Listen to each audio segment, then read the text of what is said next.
All right. I think this is working now. So I'm going to share screen, and this is going to be Shoftim. We're going to, okay, there, I'll pause it there for just a second so you can take a look at the readings. And you'll notice on my readings that I put the whole book of James because I'm going to go through several portions. I believe James is using this Torah portion as his text.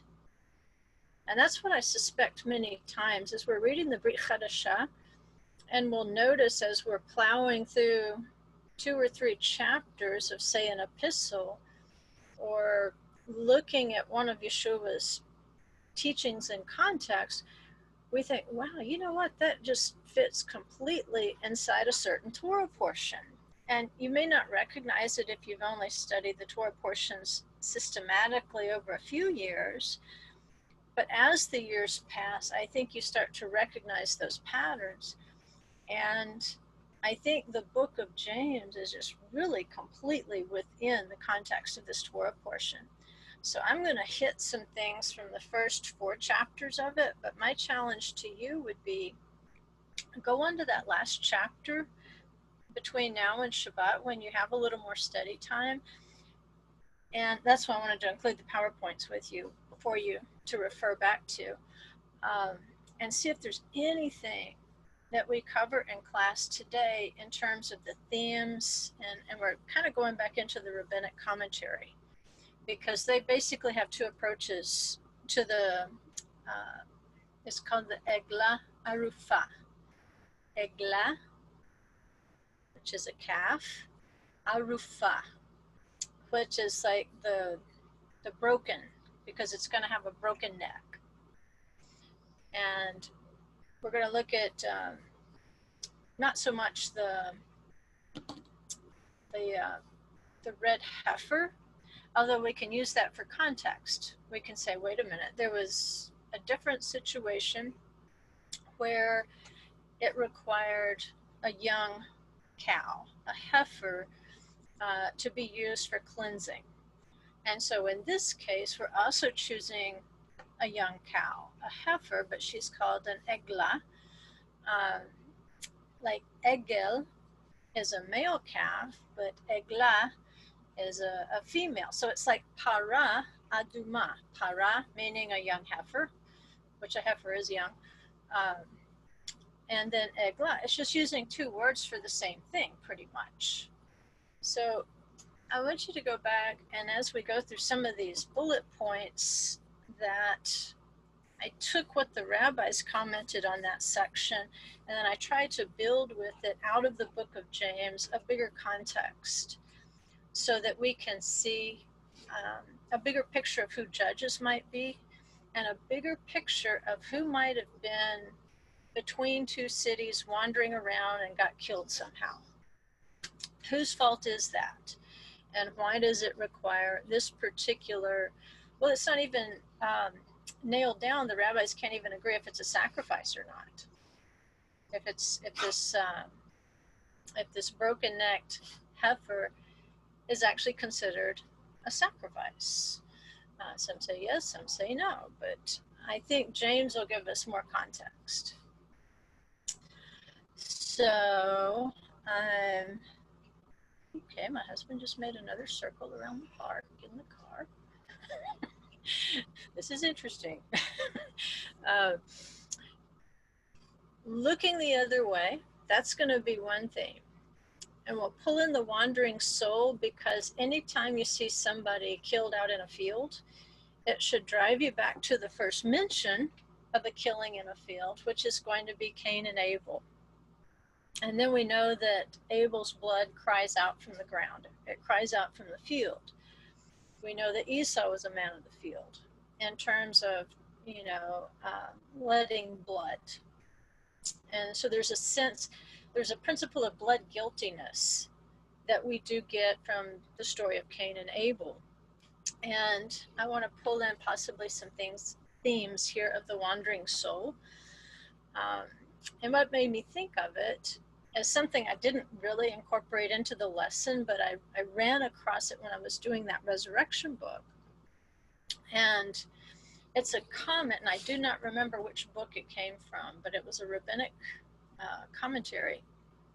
And it said, when someone dies a violent death, an unjust death, a murder, in modern times, we could say, all these mass murders where a kid's sitting in class 1 second and then he's dead of a bullet wound the next.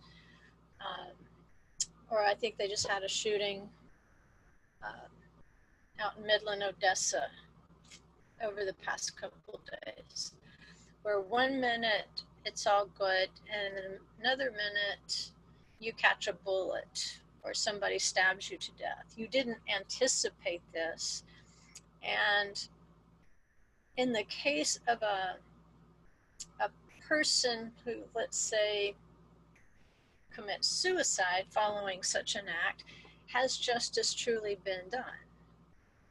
We won't know because it's going to take the true judge to sort out that blood guiltiness.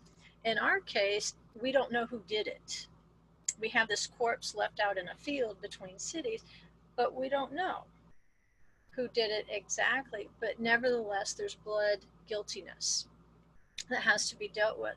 And this commentary says when this occurs, when there's no justice that is rendered for a murder or a manslaughter, then it's difficult for that soul to find rest, which is maybe where we're getting these legends of haunted houses and things. Because typically if you go to areas like, say, there's a burial ground where we live in London, Kentucky, where Native Americans slaughtered a group of settlers as they were migrating west. And so that burial ground is still there. Of course, people say they see ghosts there, whatever. Our congregation is right across from a wildcat, it's called Camp Wildcat Battlefield. People say they see ghosts out there. There's the ghosts of Gettysburg and all these sorts of things. So it seems like these legends spring up where there has been bloodletting without justice. And so even in this rabbinic commentary I found, it said when there is no justice, when that soul, that corpse, is not given a voice, then it's very difficult for that soul to find rest. Now, my assertion is always that Yeshua changes things. And how he deals with that, how he deals with his own children, I think that's different. But I think apart from a hope in Yeshua, then possibly that could be true. I don't know. That's something you cannot verify. But they say the principle we derive from this is when someone dies and we don't know how to give justice for that death, then that corpse has to be given a voice. Like where he says, Abel's blood is crying out to me from the ground. He's giving Abel's cry a voice when he confronts Cain with the murder. And they say this very process, inviting elders and judges and priests to come partake of this ritual concerning the Egla Aruffa, that just this act of measuring the distances, talking about it, did anybody see anything? Did he leave this city with another person? Did he say where he was going? Did he say what his business was? Even though we can't talk to the corpse, we're still giving voice to his soul so that the death is acknowledged in a public way. So that's just the background of this. And so I did pull in some wandering soul stuff to go with it. And the question was, when do politicians, police, preachers, and teachers become guilty? And you see this in the Torah portion because it's not just, say, political or government leaders who are brought in. it's also religious officials who were brought in. And so they have to acknowledge they could potentially be guilty for what has happened here. Not knowing what has happened, did they do something or did they not do something that contributed to this murder? And at what point is the question, do they become guilty? And I think we can solve that. I think we can, or we can at least give some ideas. So I want you to compare this portion in James and see if possibly we're getting similar texts and contexts almost. From the Torah portion, Deuteronomy 16, 18 through 20, he says, "You shall appoint for yourselves judges and officers in all your towns, which the Lord your God is giving you, according to your tribes, and they shall judge the people with righteous judgment. You shall not distort justice, you shall not be partial, and you shall not take a bribe. For a bribe blinds the eyes of the wise and perverts the words of the righteous. Justice, and only justice, you shall pursue, that you may live and possess the land which the Lord your God is giving you." So it boils down to, don't be partial in judgment. And it doesn't just involve the judges, it also involves officers. Just like today, we have court systems, and then we have police officers and law enforcement officials who were there to ensure that the judgments are carried out. And they all have to be fair and impartial. If they distort the judgment or they distort the justice, they're not going to live long. That's the promise. Now, if we go over to James 2:1, he says, "My brothers, don't hold your faith in our glorious Lord Jesus Christ with an attitude of personal favoritism. For if a man comes into your assembly with a gold ring and dressed in fine clothes, and there also comes in a poor man in dirty clothes, and you pay special attention to the one who's wearing the fine clothes and say, 'You sit here in a good place,' and you say to the poor man, 'You stand over there,' or 'Sit down by my footstool,' have you not made distinctions among yourselves and become judges with evil motives? But if you show partiality, you are committing sin and are convicted by the law as transgressors. For whoever keeps the whole law and yet stumbles in one point, he has become guilty of all." So there again, sometimes we don't think favoritism is necessarily sinful. And in some cases, we're told to show favoritism. He says we're supposed to prefer the household of faith to everybody else. That's not saying that we completely omit everyone else. It's like a family thing. You don't take care of everybody else's family at the expense of your own. You take care of your own family first, and then as he blesses you, you take care of other people. So in that sense, preferring someone is a good and just thing. But he's talking about judgments here. And James is making a leap here from not just official judges or official officers. He's saying this also has a context in your personal life with your personal decisions. So let's look. Okay, because back here in our Torah portion, it says you shouldn't take a bribe. What is a bribe? Well, I gave us the English definition on the left, which is money or favor, and I put favor in bold, so we would keep this in mind. It doesn't just mean somebody putting money in your hand. A favor can be compliments. A favor can be good feeling. Favors come in all sorts of flavors, so it doesn't have to be literally money that crosses your hand. But it's money or favor given or promised in order to influence the judgment or the conduct of a person in a position of trust, or something that serves to induce or to influence. And so basically a bribe is influencing another person. And if you have been bribed, then you have been influenced in your conduct. And we all know that as personal judges, as it comes to our relationships with people, we can choose to take a hard line, the letter of the law, or we can choose a more merciful approach to our decisions. And we do that every single day, multiple times per day. And we have to be careful, especially in a work environment or even with your children. Sometimes there's children who are easier to love than others. And you know that you'll get good things back from this particular child, but this other child is more difficult and they may just give you a hard time.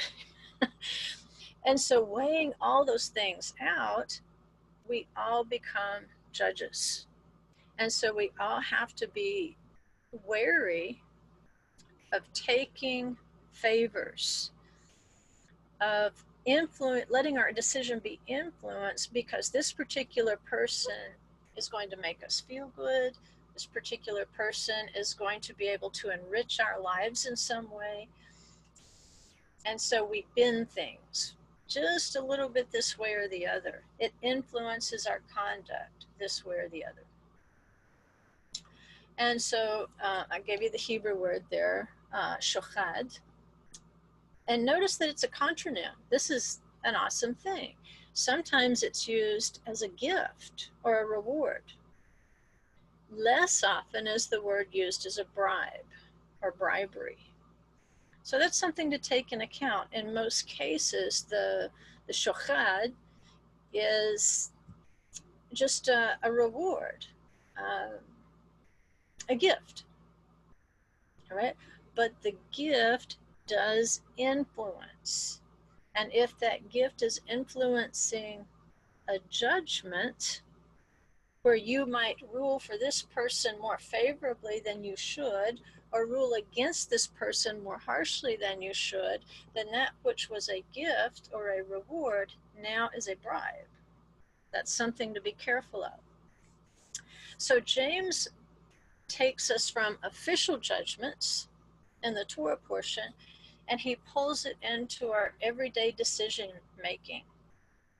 In 2:1-5, again, he mentions the person who comes in with the gold ring and the fine clothes compared to the poor man comes in with the dirty clothes. You know the poor man has nothing he can offer you. The rich man could potentially offer you many things. One thing that he can offer you that will simply be understood is you will be in the company of a rich person. And how many of us would prefer to be in the company of rich and famous people as opposed to the people sleeping in tents in LA on a sidewalk? But he says, if one, let's say a Hollywood star walks into your synagogue, but also this poor person, stinky poor person in dirty clothes, comes in off the sidewalk, been living in a tent. He says, in this case, now you're the judge. If you pay special attention to the Hollywood star and says, oh, here, sit in this good place, but you tell the poor man, move down here, because you smell bad, you're not really dressed modestly, maybe. You're not, your clothes don't smell good. You don't look like you're prepared to worship. And he says, if we make this distinction, then we have become, it's understood that we're already a judge because we have to make the decision. But now he says we're the judge, but with an evil motive. So he said, listen, my beloved brethren, did not God choose the poor of this world to be rich in faith and heirs of the kingdom which he promised to those who love him? So he's saying you can't pay more attention to the rich man. Because if the poor man is not dressed modestly, if he's not dressed in clean clothes and so forth, you have the opportunity to work with him, to teach him modesty, to teach him how to dress for worship, to supply the clothes, to supply the food, to supply the shower, the soap, and the water. That's your opportunity as a judge. And that's what a judge is supposed to do. A judge is supposed to bring healing to situations, not to improve his own position. If he's simply going to improve his own position, then he has no business being a judge. And so he follows up in James 3:1. He says, "Let not many of you become teachers, my brethren, knowing that as such we will incur a stricter judgment." And for those of you who are teachers, you probably take a big gulp when you read that verse, every time you read that verse, because that's just a blatant check, self-check that you have to make. Because if you're a teacher, if you're functioning in that capacity, then you know everything that comes out of your mouth is going to incur a much stricter judgment than just the average person. Why? Because you step into a more formal position. Like in the Torah portion, you have official elders, official judges, official Levites and priests who are going to deal with the situation. So he's saying, as a teacher, you're stepping into a position that now everything you say and do is going to be judged in a much stricter way than the student, than the learner. So now he's switching us back. He's taking us from the Torah portion, official judges, and then he says it applies to your personal decision making. And then as a warning, he moves back to that position of a formal decision maker, a teacher. And so again, he's kind of going in a backward process. He says, if a teacher who has a position is going to be judged strictly, then again, it comes back to you as an individual. You should feel a sense of personal responsibility. The teacher is going to be judged more harshly, but that also means that you as the student will also be judged. So we've got judges and judgment. So I just kind of separated it out. We've got official judges. We've got everyday decision makers. And then we have the true judge, Dayan Emet. Dayan being another name for a judge. What types of judgment are there?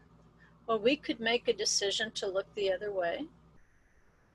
We could make a fair decision with a pure motive, or we could make an unfair decision with an evil motive. Now, I think there's something in between there. Sometimes we can make unfair decisions,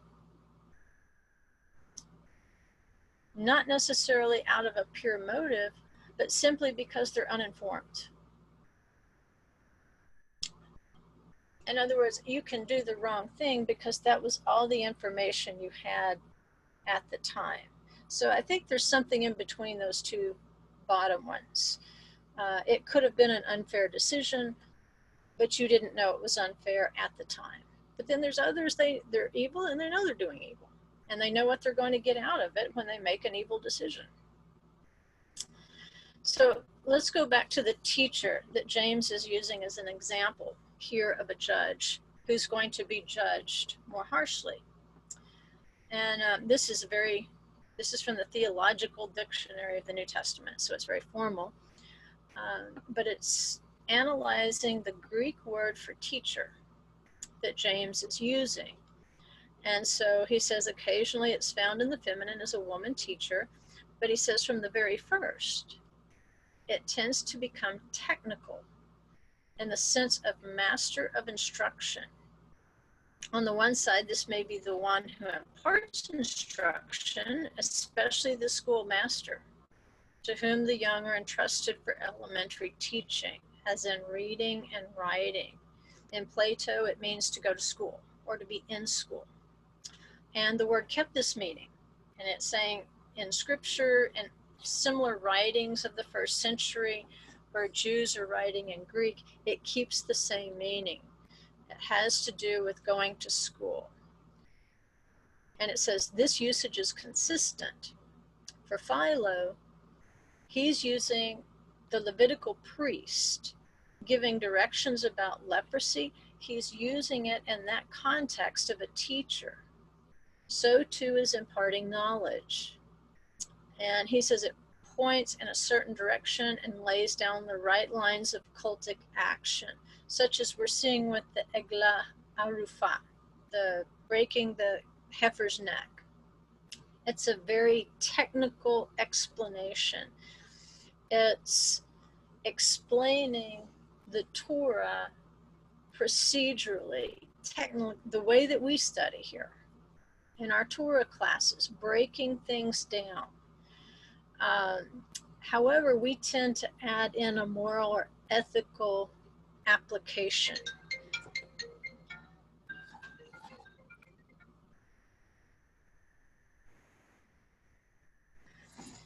So he's saying in Philo, neither term, when we're talking about whether it's the teacher being in school, he says neither term is related to ethics or to moral conduct generally.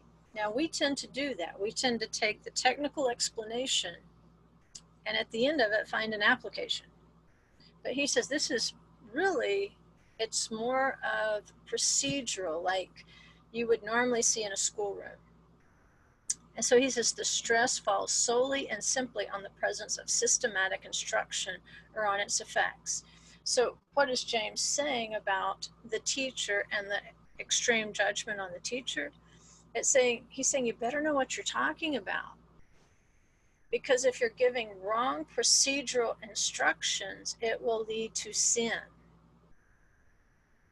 And that's important. So I highlighted that on the next slide where he says neither term is related to ethics or moral conduct generally. It doesn't mean it excludes it. It doesn't.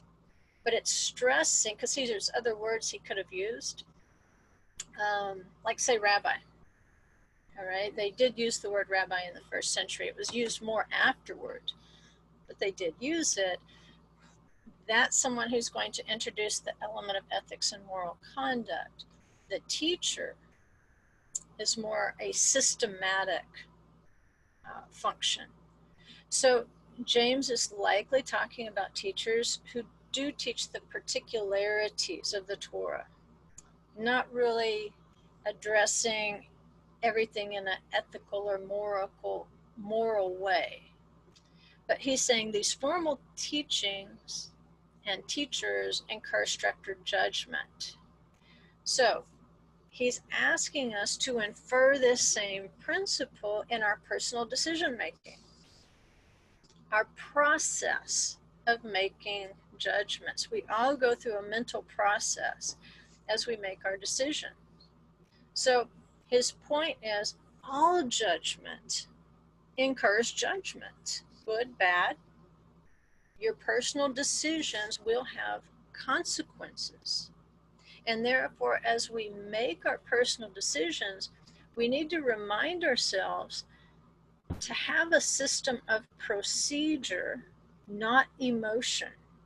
Emotion becomes a bribe because it's in the soul realm.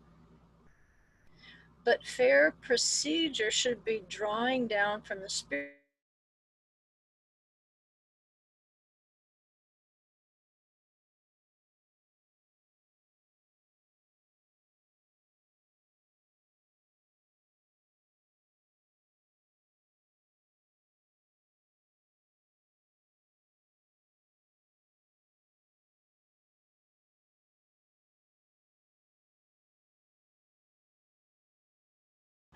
But in a decision, he says, you need a procedure, just like a teacher. You say, this is how it's done. They don't care how you feel about how it's done. It doesn't matter how you feel about how it's done. It matters that you do it correctly so that you're successful, or in this case, so that it's fair. So when he says we're going to incur the greater judgment, I gave you the definition there. He says this judgment is to be guilty and liable to punishment. To judge is guilty, to condemn, or condemnation. And then he adds to this, and that sounds pretty bad all by itself. He says it's going to be stricter guiltiness. It's the upper range of a scale. It means greatly, to a great degree, intense, terrible. Right? So as a teacher or as a decision maker, as you're going through this process of making these decisions, understand that if you intentionally do not apply these equal weights and measure, not only will you be guilty and liable to punishment, and here he's talking to believers, by the way. If you think that we're going to escape all punishment for bad behavior as disciples of Yeshua, James seems to suggest otherwise, which is why we need days of repentance to examine our actions. Because he says it's going to be much more terrible than the average decision maker. So I'm going to stop sharing just a second to make sure this is stable. All right, it was giving me a message that my connection was unstable, but it looks like it's okay. Okay, let's go back. So we're going to go again like we did last week. Let's go back to the Psalm and see if the psalmist will give us some contextual hints, not just to the Torah portion, that maybe help us understand why James is commenting in the way that he is commenting. So look for these things as we read the psalm. Someone who's lying in wait, a path of violence, those who rise up against an innocent person, those who tear, those who are rich in this world, filling their bellies and accumulating goods, which you've already heard the connection James is making. So this is Psalm 17, Psalm of the Week. He says, hear a just cause, O Lord. Give heed to my cry. Give ear to my prayer, which is not from deceitful lips. Let my judgment come forth from your presence. Let your eyes look with equity.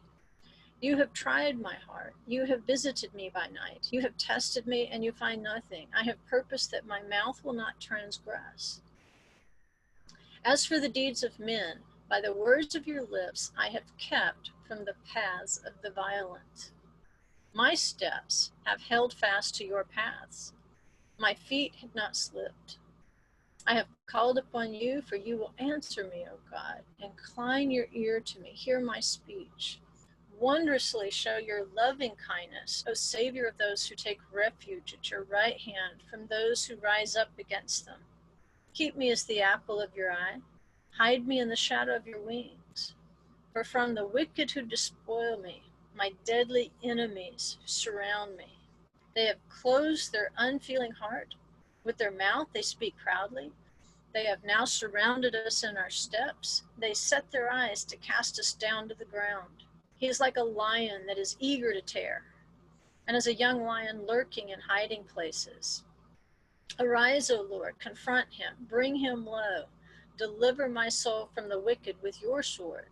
From men with your hand, O, from men of the world, whose portion is in this life, and whose belly you fill with your treasure.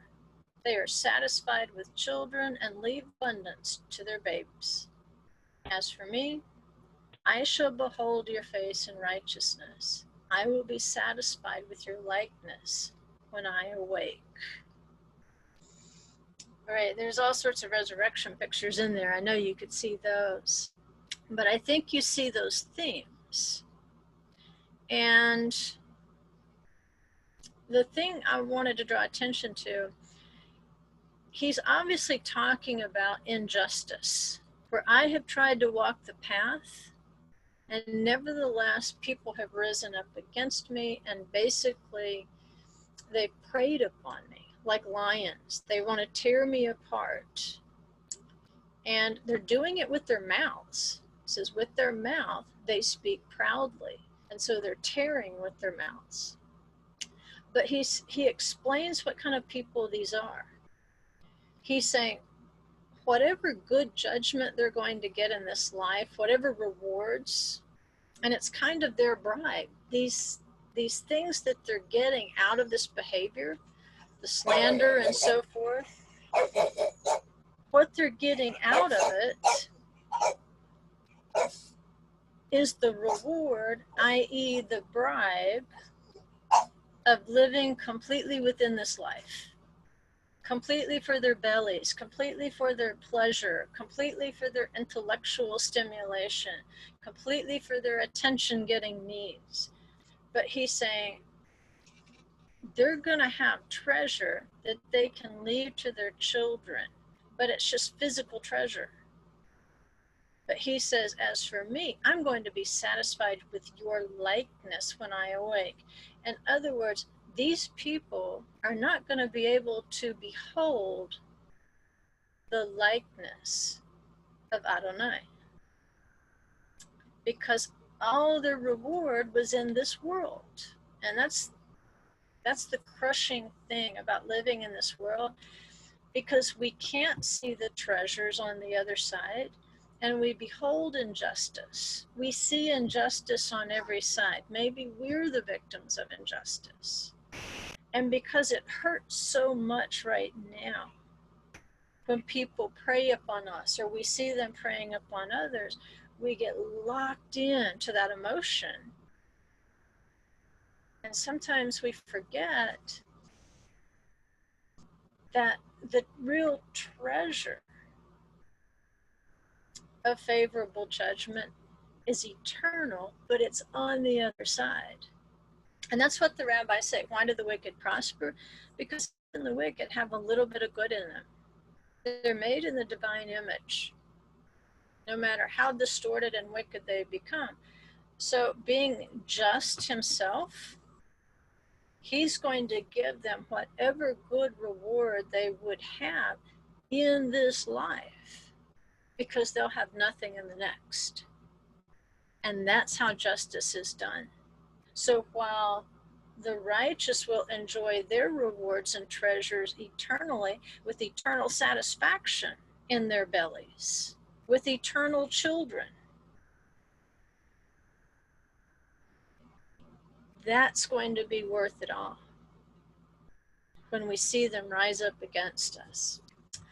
So let's look again at the context of the Egla Arufah. Sometimes we can get messages in context. Deuteronomy 20:19 says, when you besiege a city a long time to make war against it in order to capture it, you shall not destroy its trees by swinging an axe against them. For you may eat from them, and you shall not cut them down. For is the tree of the field a man, that it should be besieged by you? And commentators do debate whether that's a question or a statement. So just try it without the question mark. You might get a different understanding or a deeper understanding. Only the trees which you know are not fruit trees shall you destroy and cut down, that you may construct siege works against the city that is making war with you until it falls. Then we go into chapter 21. And like I say, if you just take that chapter 21 out, keep reading continuously as if this is one thing. If a slain, and the word there is halal, which means pierced, like with a knife, with a weapon that would tear them or pierce them. If a slain person is found lying in the open country in the land which the Lord your God gives you to possess, and it's not known who has struck him, Then your elders and your judges shall go out and measure the distance to the cities which are around the slain one.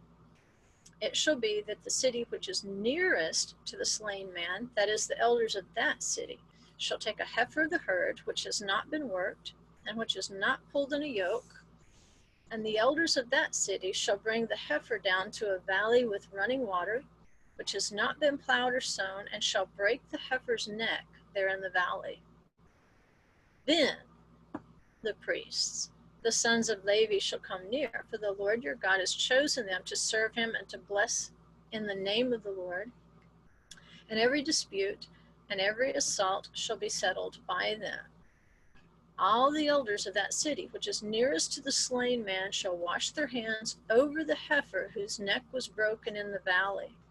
And they shall answer and say, our hands did not shed this blood, nor did our eyes see it. That's important. Not just the hands, but the eyes. Forgive your people Israel, whom you have redeemed, O Lord, and do not place the guilt of innocent blood in the midst of your people Israel. And the blood guiltiness shall be forgiven them. So you shall remove the guilt of innocent blood from your midst when you do what is right in the eyes of the Lord. Now, I wanted to bring into this Proverbs 18:21 to help us decode some of the language here. Right? Remember, they're washing their hands. But there's another hand, and that's the hand that James talks about in his letter, where he talks about the tongue. He says, the tongue is a fire. So is the tongue among our members, right? That it's going to set on fire everything. It's an unruly evil, full of deadly poison and so forth. If you look at the Hebrew text there, you can see where it says, death and life are in the power of the tongue, and those who love it will eat its fruit. Okay, that helps us decode that passage we just read. Okay, the tree is going to yield good fruit. Then he continues on into the ritual here of the Egla Arufah. And we can see with the little Rosetta Stone from Proverbs that the tongue has a hand, because it says biyad lashon, in the hand, the tongue, right? So yes, these are instructions about a literal physical murder, but they're applicable to the many murders that occur through the tongue. So let's look at another context that has to do with a neck, and it has to do with a calf. And it's funny, years ago, we'd call people up to read from the Torah portions, and one of the young people got up at our congregation and was reading, and he was pronouncing stiff-necked, and he didn't really understand what he was doing until people just couldn't hold it in anymore, and we giggled every time he would say stiff-necked, which was very descriptive, by the way, when we're looking at this particular context. But stiff-necked is oref kshe, which means the back of the neck. So when someone is obstinate or stiff-necked, what that means is they're showing you the back of their neck. They're basically ignoring you. They're turning their back on you. So in Exodus 32:7, it says, the Lord spoke to Moses, go down at once, for your people whom you brought up from the land of Egypt have corrupted themselves. They have quickly turned aside from the way. Remember in the Psalm, David talking about the way? They've turned aside from the way which I commanded them. They made for themselves a molten calf and have worshipped it and have sacrificed to it and said, this is your God, O Israel, who brought you up from the land of Egypt. The Lord said to Moses, I have seen this people, and behold, they are an obstinate people, stiff-necked, they're oref kshe. And remember later with the ritual of the red heifer, The rabbis say that the red heifer was an atonement for the golden calf.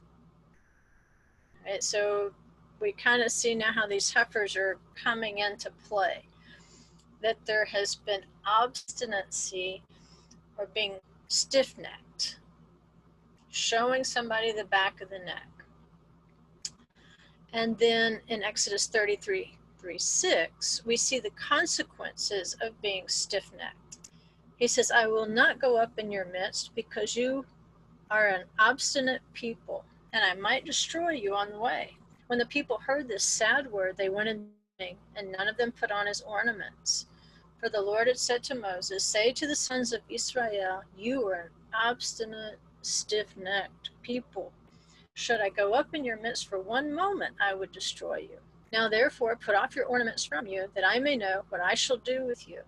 So the sons of Israel stripped themselves of their ornaments from Mount Horeb onward. Now, if you remember what's going on here, you've got two kinds of people. You have those thousands who were actively engaged in the orgy of idolatry. Those were killed by the Levites. Everybody knew who they were. The rest of them are going to be guilty of something else. And that something else is oref ksheh, which means the back of the neck, obstinacy, being stiff-necked. And he's saying their guilt is not their active involvement in the orgy and idolatry. Their guilt is found in not doing what they knew to do, which is to reprove those who are engaging in this sin. They should have said something rather than turned away from it. So being stiff-necked is not always doing the sin yourself. Sometimes it's turning your back and refusing to acknowledge the sin that's right there in front of you. So that's not good news, because I think as we look around each day, we're constantly having to turn away from sin. And it's interesting in the commentaries, it says that in Second Temple era, there was so much murder that they had to suspend this ritual because it had simply overflowed. It was occurring so often that you couldn't even keep up. And I would say that for the United States, we are in the same situation. There is so much unresolved murder in the land today that you would never be able to keep up with this ritual if you tried to apply it. But two kinds of guilt here. So we have two heifers. Obviously, we have the red heifer, the para aduma, and her ashes mixed with pure water would cleanse from contact with the corpse, and it mentions especially a corpse in a tent. So it's in a known location. The other one is the Egla Aruffa, or the broken-necked heifer. And her neck is broken, and then they wash their hands over the running water to cleanse from the blood guiltiness of a corpse in a field, basically unclaimed, like Abel's corpse. But those priests, if you notice the sandwich of the passage, you have the elders and judges doing certain things, but the Levites, the priests, are injected in there like as the meat of a sandwich, and we don't really know. It makes comments about what they do, but it doesn't really say what they're doing. And so the implication is possibly they're conducting an investigation. As this ritual is being carried out, it's publicized. Maybe people might be called in. Did you see who he left the city with? Did he have a dispute with anyone? Is anybody missing someone in your family so that we can identify the victim here? But the Levites played a role with the golden calf. They stepped in and they struck down their brothers with the sword as judgment. But the stiff-necked ones were basically judged by Adonai directly. And you're thinking, wow, that is scary to think that the true judge, they had to take off their jewelry, and they wandered in the Midbar for 40 years. And so we could see as they come up to this thing with the 10 spies, it was proof they were stiff-necked. They were obstinate. And so the jewelry, remember, is the decoration for a bride. And they were being prepared at Sinai to go up to the land and resume that immortal state. But when they worshiped the golden calf, that avenue was cut off for them. They took off their jewelry because they weren't going to ascend to the land as a bride. They were going to have to remain in a completely human, fallen, mortal state. So here's what the elders say. When they say they're not responsible, they ask Adonai to absolve Israel from guilt. Because remember, he judged the stiff-necked people directly. So in 21, 8 through 9, they say, absolve, O Adonai, your people Israel, whom you redeemed, and do not let guilt for the blood of the innocent remain among your people Israel, and they will be absolved of blood guilt. Thus you will remove from your midst guilt for the blood of the innocent, for you will be doing what is right in the sight of Hashem. Right, so you're acknowledging that this took place. And they're interceding, saying, please don't visit this upon the third and fourth generation of our descendants. But if you compare 21, 8 through 9, back again to the golden calf incident. Remember, it's after that where Adonai tells Moses, I'm not going to travel with you people. I might kill you. If I'm with you one more second, I'll kill you. And Moses intercedes and says, we need your compassion. We need your pardon. We need forgiveness here. And so he intercedes for the stiff-necked, and he's answered with the name. He says, okay, all right, Moses.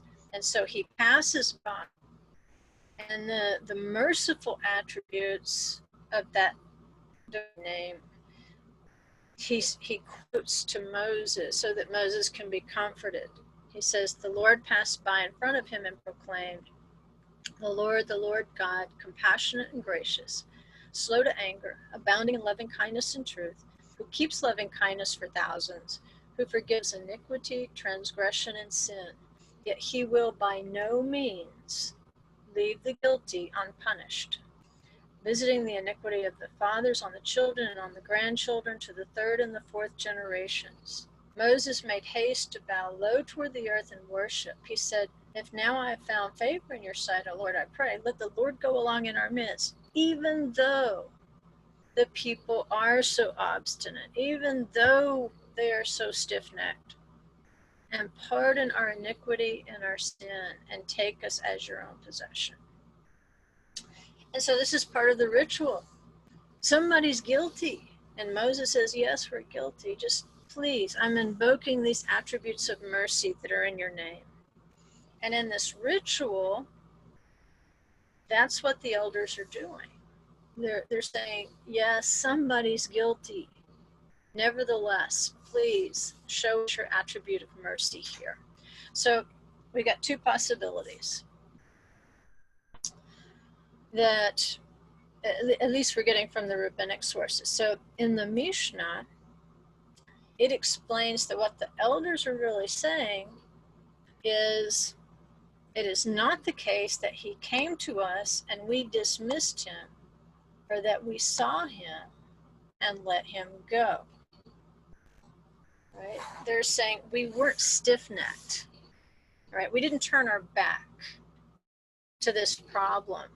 We didn't see this man bring a case before us where he thinks somebody's trying to kill him, and he has evidence that somebody's trying to kill him, and then we dismissed him And then somebody went and killed him because we turned our backs to him. We turned our backs to the problem. Maybe he wasn't rich enough. Or maybe we were bribed in this case. They're making a declaration that there's been no miscarriage of justice on our part. We did the best we knew how to do as judges and elders. The Jerusalem Talmud in Sotah 9:6 gives us a possibility of the murderers. Okay. And it pretty much goes with what we're seeing in the Mishnah. It says that the elders' declaration that we just read right back up here in 21:8-9 is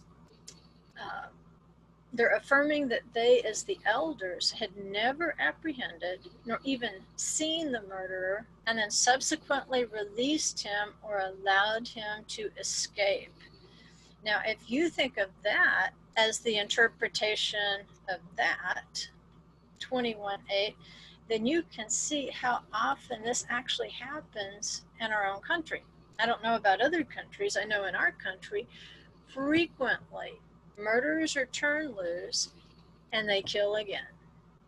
Now, if these judges and officers realize that that blood guiltiness, not just, in the minds of the victims' families, but actually in the mind of the true judge of the universe, that blood is on their hands because they turned their backs. If they did not do everything that they could possibly do within the boundaries of the law to prevent that murder from doing that again. If, let's say which I used to work in a prison, what if I had been negligent in my duties and I allowed a murderer to escape and then to kill? That blood is now on my hands as much as it's on the murderers. If I were to turn my back, that's why it's so important, and they just hammered into us every year about, don't even take a stick of gum from an inmate. That's just a foothold.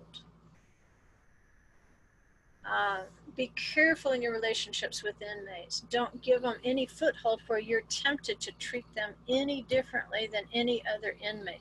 The most famous inmate that I ever dealt with, I dealt with exactly the same as the least important.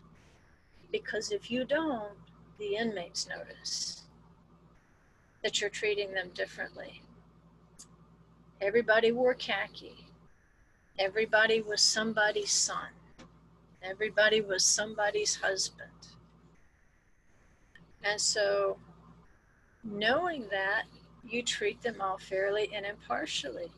But had I allowed, let's say, that very rich mafioso, who probably spent more money in a casino in a night than I'll ever make in a lifetime, had I showed him any favoritism whatsoever, then I would have been compromised.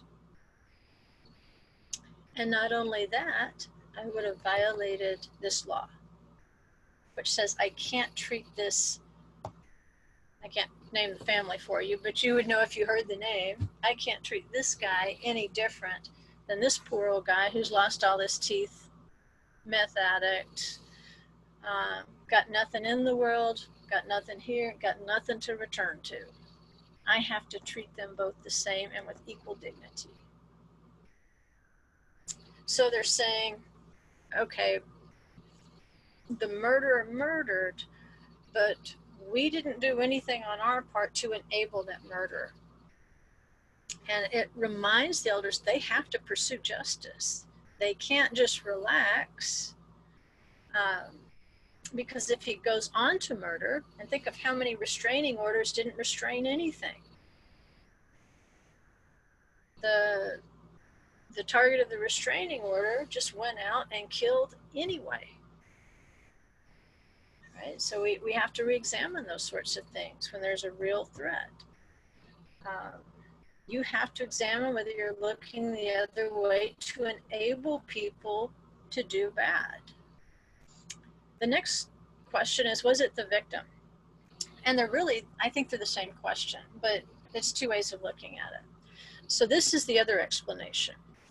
They are saying that they were not guilty of having neglected the needs of the murder victim. So what they're saying, and here's the quote, "It is not the case that he, the murder victim, came to us and we let him go without food, or that we saw him and let him go without accompaniment as he left the city." In other words, if you remember the teaching that Rabbi Krieger did on Sodom and Gomorrah about how awful they would treat a visitor to the city, they're saying, no, we didn't do that. That if it was somebody in need, we fed him, we clothed him, and we didn't let him go into unsafe areas. That we took reasonable precautions. And so this interpretation, you'll often hear Jews say, all Jews are responsible for one another. And it's based on this principle right here of social welfare, that when somebody dies in poverty, and because of poverty, the community bears some of that responsibility. And Rashi, in his commentary to the Talmud, says it could be the community's failure to give food to a poor person that could have been the root cause for his murder. In other words, he went into a life of crime just to put food on the table, and he ended up being killed, because eventually when you rob people, even for food, you're gonna run into one that's going to snap your neck. They'll have the idea, better you than me. But it's more like that one thing leads to another. So he's saying, in either case, A or B, whether we're talking about the murder or the victim, we have to examine ourselves as decision makers to see if we were stiff-necked and obstinate and actually contributed to this. So, let's see, we're getting close to time here. James 1:27, James makes this comment. He says, "Pure and undefiled religion in the sight of our God and Father is this, to visit orphans and widows in their distress, and to keep oneself unstained by the world." In 2:14, he says, "What use is it, my brothers, if someone says he has faith, but he has no works? Can faith save him? If a brother or sister is without clothing and in need of daily food, and one of you says to them, 'Go in peace, be warmed and filled,' and you don't give them what is necessary for the body, what use is that?" Now, as James is commenting on this Torah portion, he is commenting completely within the rabbinic context and interpretation. And remember, James, his name was Yaakov. He was an elder and a judge of the Jerusalem Council. He was an elder and judge of the believers in Yeshua in the first century. He was a teacher. And he's giving this context of stiff-necked leaders or decision makers, just like Rashi. He's saying, you have to take care of the poor and the needy among you. In 3:13, he says, "Who among you is wise and understanding? Let him show by his good behavior his deeds and gentleness of wisdom.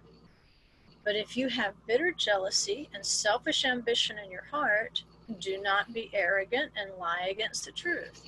This wisdom is not that which comes down from above, but is earthly, natural, and demonic.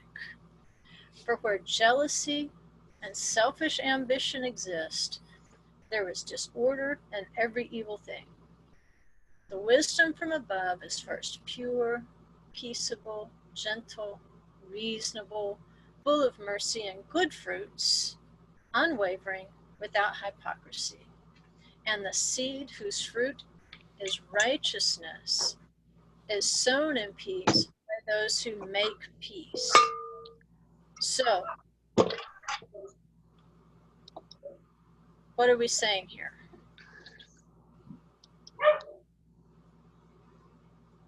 Be a peacemaker. Basically, if you can, be a peacemaker. Because we know that Cain didn't sow pure seeds, because what he reaped was earthly, natural, demonic fruit, which was rejected on the altar. And what was it? Bitter jealousy led to the murder or the manslaughter. We're not quite sure. We don't know what the motive was. It premeditated or not, or had he never seen anybody killed before and he didn't know that would happen? Either way, he kills Abel in an open field. And what did he do? He cut down a real fruit tree because of selfish ambition to be respected at the altar, which was like his synagogue. And James is making that comparison. Cain wanted Abel to be at his footstool. And that tells us religious ambition is dangerous. If you want to be seen as the best anything in the world of faith, be very, very afraid. If you want to earn your respect from doing anything in the realm of ministry and faith, be very, very scared about that ambition. You can't use people of faith to climb an ambitious ladder. Don't compare yourself to other people. Compare yourself only against the call that the Father has put upon your life. That's your only competition. Did I do as well today as He has called me to do? Not did I do as well as so-and-so. Did I have as many people in my meeting or my revival or my healing service or whatever it was as so-and-so had? And that tends to be one of the first questions we ask when we go to an event or whatever. My husband will say, how many people were there?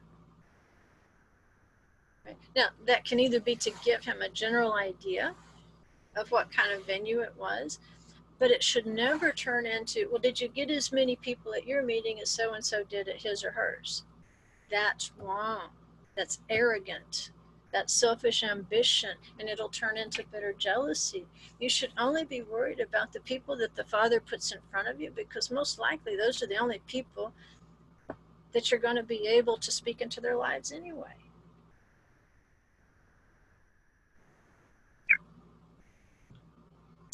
He says in James 4:1, what's the source of quarrels and conflicts among you?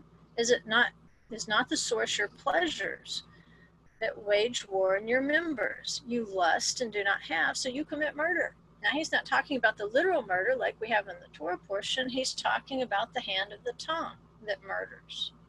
You're envious and cannot obtain. You fight and quarrel. You do not have because you do not ask. You ask and do not receive because you ask with wrong motives, so that you may spend it on your pleasures. So murder is with the hand of the tongue. And that's what the psalmist was writing about, this envious person who's craving the treasures of the world. But he's going to enter eternal life with an empty belly because he cannot obtain the satisfaction without a resurrected body of the righteous. He's not going to be able to reclaim lost time. So he's going to find himself at best at the feet of the righteous for eternity, unable to obtain. And that's where that footstool analogy is connecting this soul-driven believer to the murderer. He's wanting people below him. James says, don't tell the poor person to sit at your footstool. No, this is your opportunity as a decision maker. Because this poor, stinky person, you're not going to derive any physical pleasure, right? He's not going to bring you, you're not going to get great press, right? Or maybe you could actually become a minister to the poor and be held up as this icon. But if that's why you do it, again, you've lost it. It's the wrong motive. In 4:13, he says, come now, you who say, today or tomorrow we will go to such and such a city and spend a year there and engage in business and make a profit. Yet you do not know what your life will be like tomorrow. See, it could be possible that this corpse in the field between two cities bragged, well, I've got this much money and I'm going to go to this city and I'm going to buy this stuff and then I'm going to take it over here and I'm going to resell it. Or I'm going to go buy some property. Well, somebody overheard that and followed them out there and took his money and killed him. So, but James is basically saying, keep your mouth shut. If you got money in your pocket, keep your mouth shut. You don't know what you'll be doing tomorrow. You might be the corpse in an unsown field. He says, you're just a vapor that appears for a little while and then vanishes away. Instead, you ought to say, if the Lord wills, we will live and also do this or that. It's okay to have plans. But he says, if you boast in your arrogance, all such boasting is evil. Therefore, to one who knows to do the right thing to do and does not do it, to him it is sin. So again, he's bringing back that rabbinic viewpoint of the stiff-necked, turning your neck to what you know is the proper path. If that person knew he would be murdered between the cities, he wouldn't be boasting of how much money he'd make in the next one. And he's saying, okay, take this same principle, which applies to the judges and elders of the cities, who said, we didn't turn our backs to this person. We didn't ignore this situation. Please take the blood guiltiness of this corpse away from us. He says, now you apply that to your personal decision making.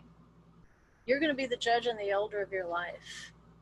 And if you know to do the right thing to do and you don't do it, to you it is sin. Right? Now, the difficult thing is sometimes you have the opportunity to intervene in things, but you're not sure it's your business, because it also says that we should study to be quiet and to take care of our own business and to work with our own hands. So you, as the personal judge, have to decide how far this is intersecting into your life. Is it truly your responsibility? Because if you take it on, you take it on. I think my comment was, not my circus, not my monkeys. What did I mean by that? It wasn't really my business, because they weren't really under my umbrella. But this, you can see where the umbrella is being assigned. Who was the closest city to this situation? And I guess in our personal decision making, there's a place where you can say, not my circus, not my monkeys. But if you're the closest person to the situation and you actually have the ability to speak into that situation or to intervene in that situation in a way that would make peace, I think you do. I think you do. So my question is, would Cain have been wandering around long before he murdered his brother in the field? If it's about straying from the path of righteousness, it sounds like he already strayed, because he was looking for affirmation on the altar with evil motives and with selfish desire. So he was straying long before he was condemned to be a wanderer in the earth. James 5:19 says, my brothers, if any among you strays from the truth, and one turns him back, let him know that he who turns a sinner from the error of his way will save his soul from death and will cover a multitude of sins. In other words, you won't have as many dead corpses between your cities. If you see somebody wandering around out there in a dangerous place, then it is a good thing not to be stiff-necked and let them wander into a sin that would lead them to death. You know, and again, still weighing it out, not my circus, not my monkeys. You can't make every issue your own, but if he brings one to your city, if you're the closest person to the situation, then I think you have to make an attempt if you see somebody straying from the path. So here's the last question. Who is the Egla Aruffa? Is it the stiff-necked elders and judges who might have looked the other way while crimes were committed?